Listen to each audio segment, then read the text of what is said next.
நிறைய ப்ரொடியூசர் இன்றைக்கி நலிஞ்சு போய் ரொம்ப கஷ்டப்படுறாங்க. படம் எடுக்க முடியல, ரிலீஸ் பண்ண முடியாமல்.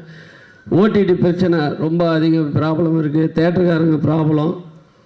இப்படி ஒரு பிரச்சனை. இப்போது நேற்று முந்தினேற்று கொச்சின் போயிருந்தோம்.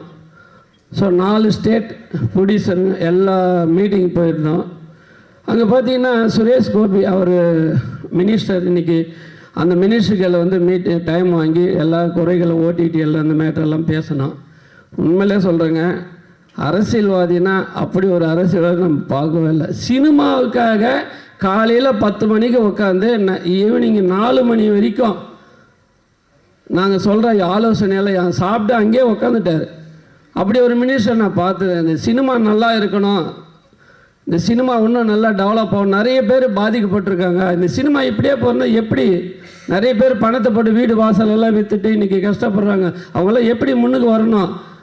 அதெல்லாம் இந்த ஓடிடி பற்றி, இந்த வைரஸை பற்றி இதெல்லாம் சென்ட்ரல் கவர்மெண்ட்டில் நான் பேசி எல்லாம் உங்களுக்கு நல்லது பண்ணுறேன். நெக்ஸ்ட் வீக் எல்லாம் நாங்கள் சொன்ன கோரிக்கையெல்லாம் எடுத்து போயிருக்காரு. பேசிட்டு நல்ல ஒரு முடிவு பண்ணுறோன்னு சொல்லியிருக்காரு. உண்மையில் சினிமா நல்லாயிருக்கும். தைரியமாக படம் எடுங்க, எதுக்குமே தயங்காதீங்க. ஏன்னா இன்றைக்கி இருக்கிற விளம்பரம் இந்த பத்திரிகையாளர்லாம் நான் ரொம்ப ரெக்வெஸ்ட் பண்ணுறேன். புது படத்துக்கு ஒரு செலிப்ரிட்டிஸ்க்கு இப்படி சப்போர்ட் பண்ணக்கூடியதே அந்த படத்துக்கு அவங்க ஒரு பல லட்சம் ரூபாய் பண உதவி பண்ணி அதில் ஒரு பங்களித்த மாதிரி நான் நினைக்கிறேன்.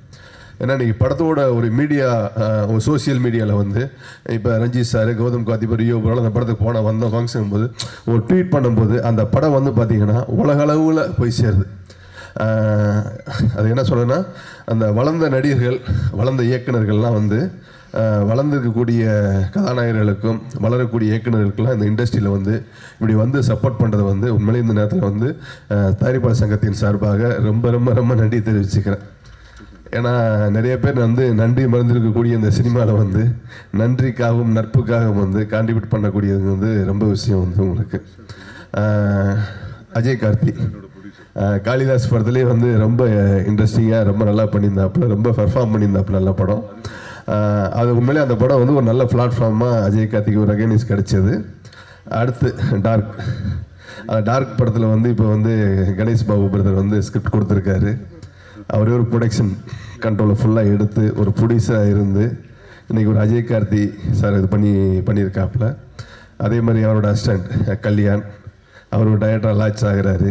ஸோ நண்பர் மணிமாறனமும் கணேஷ் பாபும் ஜாயிண்டாக பண்ணக்கூடிய ப்ரொடியூசரை பண்ணியிருக்கிறாங்க. So welcome to the producer industry. ஏன்னா அது ப்ரொடியூசர்ஸுங்கிறது ஒரு சுகமான, பாக்கியராஜ் சொன்ன மாதிரி தான், ஒரு சுகமான சுமைகள் மாதிரி தான் இருக்கும் உங்களுக்கு. கண்டிப்பாக நீங்கள் தொடர்ந்து பல படங்கள், வெற்றி படங்கள் கொடுக்கணும். இந்த நேரத்தில் இன்னொரு நடராஜ் சார் பற்றி சொல்லணும். நிறைய படத்துக்கு முன்னாடி எனக்கு மேடை கிடைக்கல. நடராஜ் சார் பார்த்தீங்கன்னா நிறைய படங்களுக்கு ஒரு ஹெல்ப்பிங்காக ஒரு புது டைரக்டர்ஸ் போயிட்டு, ஏன்னா ஒரு ட்ரெய்லர் நான் பண்ணுறேன் சார், இது எனக்கு இந்த மாதிரி ஃபீல் ஒரு வாய்ஸ் வேணும் அப்படின்னு கேட்கும்போது பார்த்தீங்கன்னா நிறைய பேர் அதை அவாய்ட் பண்ணிடுவாங்க. எனக்கு தெரிஞ்சு நான் சில படங்களுக்கு ஒரு டைரக்டர்ஸ் கேட்பாங்க, சில ஆர்டிஸ்ட் கேட்பாங்க, சார் இதில் நடராஜ் சார் கொஞ்சம் வாய்ஸ் கொடுத்தா கொஞ்சம் நல்லா இருக்கும் சார். ஏன்னா அந்த வாய்ஸ் ஓட நான் அதை கட் பண்ணேன்னா எனக்கு ஃபுல் கதையுமே எனக்கு கன்வே ஆகிரும், வேறு யாரும் பண்ணால் ரீச் ஆகாது. ஏன்னா ஒரு பெக்குலர் வாய்ஸ் அதை சொல்லும் போது எப்படின்னா, இந்த செலிபிரிட்டிக்கு சொல்லும் ஒரு ஃபங்க்ஷன் கலந்து ஒரு வாழ்த்துற மாதிரி தான் ஒரு பெக்குலர் வாய்ஸ் சொல்லும் போது அது ஈஸியாக போய் ஆடியன்ஸ் போய் கனெக்ட் ஆகிரும் உங்களுக்கு. அந்த மாதிரி எனக்கு தெரிஞ்சு நான் நிறைய புது டைரக்டர்ஸுக்கு, புது ஹீரோஸுக்கெல்லாம் சொன்னேன்.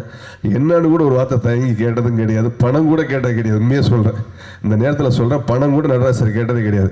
சார் எத்தனை மணிக்கு எங்கே வரலாம் சார், தேட்டர்ஸ் வந்துடுறேன் அப்படின்னு உண்மையிலே வாழ்த்தியிருக்காரு. அதுக்கு மீண்டும் மீண்டும் இந்த நேரத்தில் தயாரிப்பாளர் சங்கத்தின் சார்பாக நடராஜ் சாருக்கு இந்த நன்றியை சொல்லியிருக்கிறேன். ஏன்னா நன்றி இல்லாத இதில் இன்றைக்கி ஒரு நன்றியோடு இருக்கக்கூடியவருக்கு வாழ்த்தக்கூடியதை நம்ம தமிழ் சமயத்தில் மரியாதை. அதே மாதிரி லாஸ்ட் 2-3 டேஸ்க்கு முன்னாடி 4 states south India film producer அசோசியேஷனோட மீட்டிங் கேரளா நடந்துச்சு. அந்த கேரளா நடக்கும்போது இண்டஸ்ட்ரிக்கான சில ஹெல்த்தியான discussion so ministers, MP sir ஒரு மினிஸ்டர்ஸாக இருக்கிறாங்க. கிட்டத்தட்ட பார்த்தீங்க அப்படின்னா ஒரு 10:30 மணிக்கு ஒரு மீட்டிங் கலந்துக்கிட்டாங்க. கிட்டத்தட்ட அந்த மீட்டிங் ஒரு 4 o'clock வரைக்கும் போச்சு. அப்போ அவர் இண்டஸ்ட்ரியிலேருந்து வந்ததுனால அந்த இண்டஸ்ட்ரிக்கு என்னென்ன இஷ்யூஸ் எல்லாம் பண்ணலாம் சார், என்னென்ன பிரச்சனைகள் இருக்குது அப்படின்னு ரொம்ப டிஸ்கஸாக ரொம்ப ஹெல்த்தியாக கேட்டாங்க. அப்போ நான் சொன்னேன் இல்லை சார் இந்த ஓடிடியில் வந்து 4 வீக்ஸ் தள்ளி வரும்போது வந்து ஏகப்பட்ட படம் வந்து வித்தின் 3 days 4 daysலேயே வந்து டெலகிராம் எல்லாமே கிட்டத்தட்ட 200-300 வெப்சைட்ஸில் வந்து பைரிஸ் ஃபுல்லாக வந்துடுது. அதை தாண்டி சென்சார் சில இஷ்யூஸுகள் இருக்குது. எல்லாத்தையும் சொல்லும்போது எல்லாத்தையுமே கலந்து கேட்டுக்கிட்டு புல்லட் பாயிண்ட்ஸ் எல்லாம் நோட் பண்ணிக்கிட்டு சார் வித்தின் 2 weeks டைம் கொடுங்க, நான் ஐஎம்பி மினிஸ்டர் டெல்லியில் ஃபிக்ஸ் பண்ணிக்கிட்டு நான் கூப்பிட்றேன், எல்லாருமே நீங்கள் வாங்க அப்படி உண்மையிலே ஹெல்த்தியாக சொன்னார். உண்மையிலே அந்த நேரத்தில் அந்த சுரேஷ் கோபி சாருக்கு தமிழ் ப்ரொடியூசர் இண்டஸ்ட்ரியின் சார்பாக இந்த பத்திரிக்கை வாயிலாக நான் வந்து அவருக்கு மீண்டும் ஒரு நன்றியை சொல்லிக்கிறேன். உண்மையிலே நான் அந்த மாதிரி ஒரு மினிஸ்டர்ஸை பார்த்ததே கிடையாது. ஒரு சென்ட்ரல் மினிஸ்டர், ஒரு கேபினட் மினிஸ்டர் இருந்துக்கிட்டு ஒரு இண்டஸ்ட்ரி எங்கள் கூட சாப்பிட்டார், எங்கள் கூட சாப்பிட்டுட்டு அங்கேயே இருந்து அங்கேயே கிட்டத்தட்ட ஒரு 6 to 8 hours ஸ்பெண்ட் பண்ணார். உங்களுக்கு நிறையா இஷ்யூஸை நாங்கள் சொல்லியிருக்கோம். கண்டிப்பாக வந்து இனிமேல் வந்து ஒரு இண்டஸ்ட்ரிக்கு வந்து சினிமாலேருந்து வந்திருக்கக்கூடிய ஒரு முதலமைச்சர் வந்திருக்காங்க. அதே மாதிரி சுரேஷ் கோபி சார் எல்லாரையும் வச்சு இண்டஸ்ட்ரி எவ்வளோ பாசிட்டிவாக நான் பண்ணணுமோ அது எல்லாத்தையுமே பண்ணலாம் வந்து. ஸோ இந்த படத்தில் ஒர்க் பண்ண ஹோல் டீமுக்கும் என்னோட நன்றியை தெரிவிச்சுக்கிறேன், வாழ்த்துக்களை நன்றி தெரிவித்துக்கிறேன். நன்றி, வணக்கம்.